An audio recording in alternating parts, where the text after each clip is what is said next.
ఏంటి లాయరు ఇంకా లేట్ ఏంటి? 3 నెలలు ఓపిక పెట్టారు, 3 నిమిషాలు ఆగలేరా?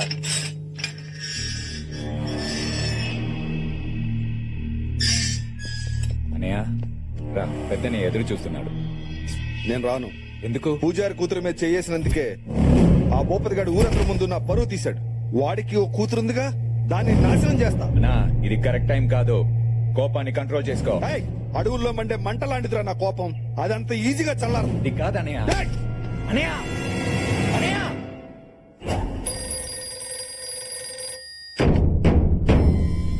భూపతి గారు, ఆ శివారెడ్డి గారు తమ్ముడు ఇప్పుడే జైలు నుంచి రిలీజ్ అయ్యాడు సార్. మన అమ్మాయి గారిని ఏమైనా చేస్తాడని భయంగా ఉంది సార్. తమ్ముడు ఎక్కడ్రా?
అది నా మేనకోడలు, దాని జోలికి వచ్చిన వాడిని నేనే వేసేస్తా. నువ్వేంట్రా వేసేది? అది నా రక్త సంబంధం, వీడిని నేనే వేయాలి.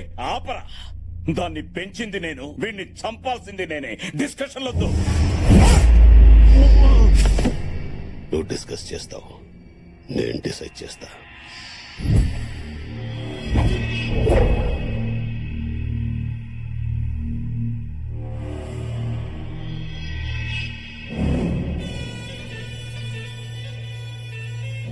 చిన్నని చంపిన భూపతిగాడు బతకూడదనా? చంపేద్దాం. ప్రాణం తీస్తే వాడు పడే బాధ ఒక్క నిమిషమే. వాడి ప్రాణానికి ప్రాణంగా చూసుకునే వాళ్ళ ప్రాణం తీస్తే జీవితాంతం బాధపడతాడు, ప్రతిరోజు చేస్తాడు. వాడి ప్రాణం కన్నా వాడి ఎక్కువ ప్రేమించేది వాడి కూతుర్నే. అది ఎక్కడుందో వెతకండి.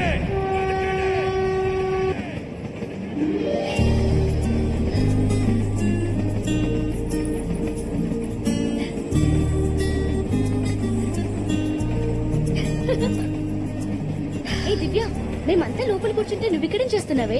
ఈ గ్రీనరీ ఎంత బాగుందో చూడు. పచ్చని పొలాలు, పైన గాలి, ప్రపంచం మొత్తం ఇలా చెట్లతో నిండిపోతే ఎంత బాగుంటుందో కదా. మేమందరం లోపల బాయ్ ఫ్రెండ్స్ గురించి కబుర్లు చెప్పుకుంటుంటే నువ్వు నేచర్ గురించి ఆలోచిస్తున్నావా? దివ్య, ఫోన్. ఎక్కడి దాకా వచ్చావమ్మా? విజయనగరం దాటాను నాన్న. అంటే నేను మీ బాబాయ్లు ఇంకో 10 నిమిషాల్లో స్టేషన్ లో ఉంటాం. మీరెందుకు రావడం? నేనే ఇంటికి వస్తాను. నిన్ను చూడాలనిపిస్తుందమ్మా. అదే, నన్ను ఒక నిమిషం లైన్ లో ఉండండి. హలో మావయ్య. ఎక్కడున్నావు తల్లి? దగ్గరలోనే ఉన్నాను. నేను అమ్మ అందరం స్టేషన్ కు వచ్చాం. మీరు కూడానా? వాడొస్తున్నాడా? లేదు లేదు. చూడమ్మా, ఆ భూపతి గాడు నిన్ను తీసుకెళ్ళడానికి స్టేషన్ కు వస్తున్నాడంట. వాడికి ఆ ఛాన్స్ ఇవ్వకూడదని మేమంతా ఇక్కడికి వచ్చాం. సరే సరే, వచ్చాక మాట్లాడుకుందాం. నాన్న. ఏంటమ్మా, ఆ సాయిరెడ్డి గారు ఏమైనా ఫోన్ చేశాడా? లేదు. వచ్చేస్తున్నాం. ఓకే. దేనికి అంత టెన్షన్ పడుతున్నావు? ఏం చేయమంటావు? ఒక పక్క ఫాదర్, ఇంకో పక్క గాడ్ ఫాదర్, మధ్యలో నేను నలిగిపోతున్నాను.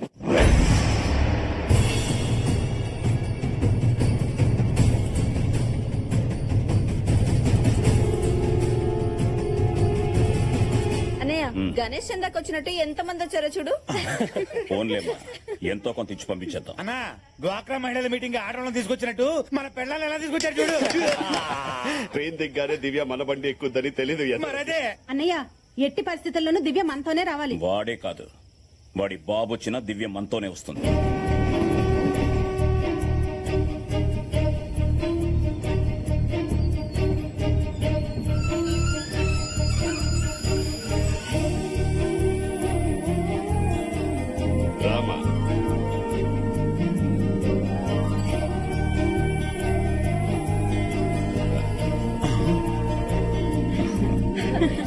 దివ్య రామ్మా ఇంటికి వెళ్దాం. దివ్య ఆగో, మన ఇంటికి వెళ్దాం. మీ ఇంటికి ఎందుకు వస్తుంది? కోర్టు ఆర్డర్ మర్చిపోయావా? ఆర్డర్లు వేస్తున్నావు. ఇంకో నెల రోజులు తన మా ఇంట్లోనే ఉండాలి. నేనే పెళ్లి చేయాలని అదే కోర్టు చెప్పింది. నా కూతురికి మంచి సంబంధాలు వస్తున్నాయి. నీ ఇంట్లో ఉందని తెలిసి వెళ్లిపోతున్నాయి. దివ్య మాతో వస్తుంది. రా దివ్య. రేయ్, పెంచనోడికి పెళ్లి చేసే హక్కు లేదు. ఏ సంబంధం వచ్చినా మా ఇంటికి పంపు. వచ్చినవాడు తల్లిగా తనకి, మావయ్యగా నాకు, మా అందరికీ నచ్చాలి. నచ్చాల్సింది నీకు కాదు, నాకు, నా కూతురికి. నా కూతురు పెళ్లి నేను చూసినోడుతోనే ఘనంగా చేస్తా. కట్టుకున్న పెళ్లాల్ని తరిమేసి 25 ఆడదిక్కులేని దిక్కుమాలని బతుకులు బతుకుతున్నారు. మీరే చేస్తారా పెళ్లి? నీలాంటి వెదవకి చెల్లెలుగా పుట్టినందుకు ఆ దేరు వేసిన శిక్షరా అది. నువ్వు చేసింది మర్చిపోయాననుకున్నావా? గుండె కొట్టుకున్న ప్రతి సెకండ్ గుర్తుకొస్తుంది. నా కూతుర్ని తీసుకువెళ్తున్నా. ఎవరంటూ వస్తారో చూస్తా.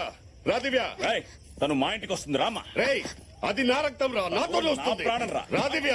రేయ్. ఆపండి. హాలిడేస్ వస్తే అందరూ ఇంటికి వెళ్దాం అనుకుంటారు, కానీ నేను హాస్టల్లోనే ఉందాం అనుకుంటాను. ఎందుకో తెలుసా? ఇలా ఇలా గొడవ పడతారని. మీ మధ్య పగలు తప్ప పగలు రాత్రి ఏమి ఉండవు. ఇంకొద్దు, ఆపండి ప్లీజ్. నాన్న, నా పెళ్లి మీద ఫుల్ రైట్స్ మీకే. మీరెవరిని తెచ్చినా తలంచుకుని తాళి కట్టించుకుంటా. కానీ అప్పటి వరకు నేను మావయ్య వాళ్ళ ఇంట్లోనే ఉంటాను. సరేండి మావయ్య.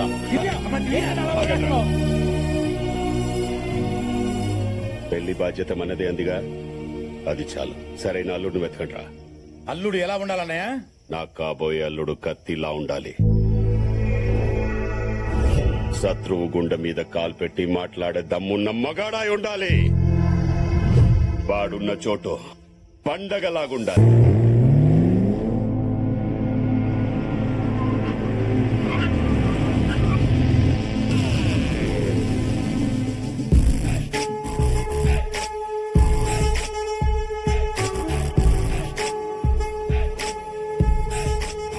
మన ఎండీ లాంటి ఈ వరల్డ్ ఎక్కడ ఉండడేమో. No chance. హోలీ రోజు కూడా హాలిడే లేకుండా వాడు మాత్రం బాగా ఎంజాయ్ చేస్తున్నాడు. మన బాసు మామూలుడు కాదు, సింహం చేత కూడా యోగా చేయించగలడు. మనతో సర్కస్ చేయించుకుంటా ఉంటే చాలు.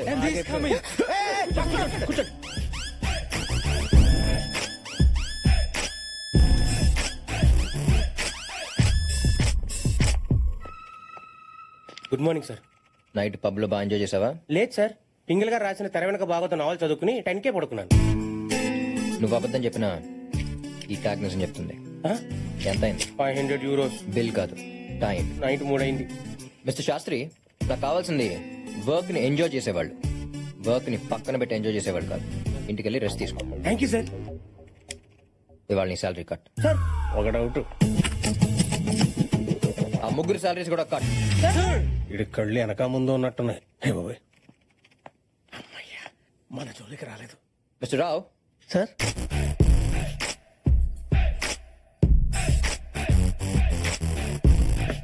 మిస్టర్ రావు, మీకు ఇచ్చిన ప్రాజెక్ట్ వర్క్ కంప్లీట్ చేశారా? ఇవ్వగానే చేసేయడానికి ఇది లుంగీ డాన్స్ కాదు, 100 million ప్రాజెక్ట్. డిజైన్ చేయడానికి 1 week పడుద్ది, ఎక్స్ప్లెయిన్ చేయడానికి 10 days పడుద్ది, ఫైనల్ గా కంప్లీట్ చేసి సబ్మిట్ చేయడానికి 2 weeks పడుద్ది. షాక్ అయ్యాడు.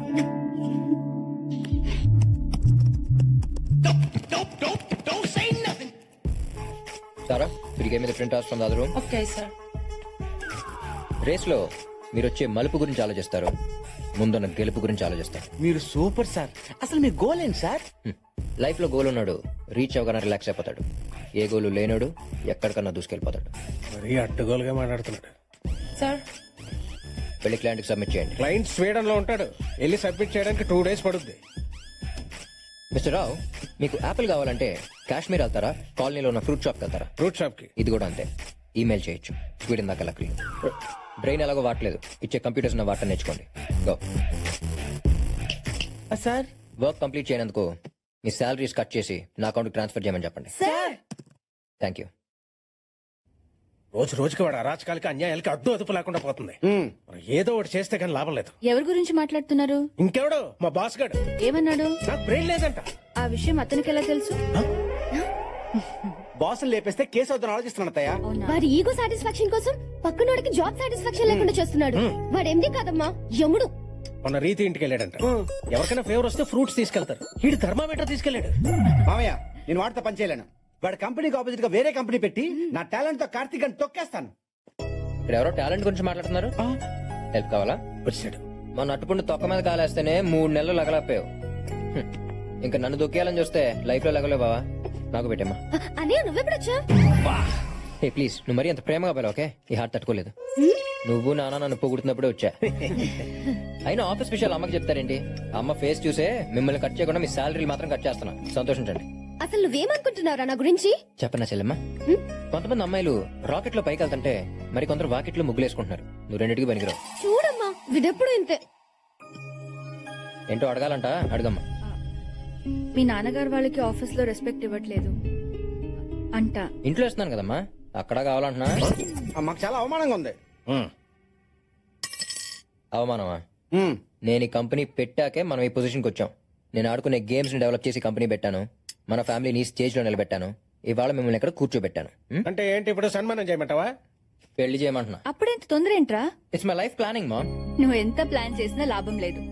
పైన నాయన ఈ పాటికి నీ కోసం ఎవరో ఒకరిని ప్లాన్ చేసే ఉంటాడు. Wow, how romantic. Who's that babe ma'am?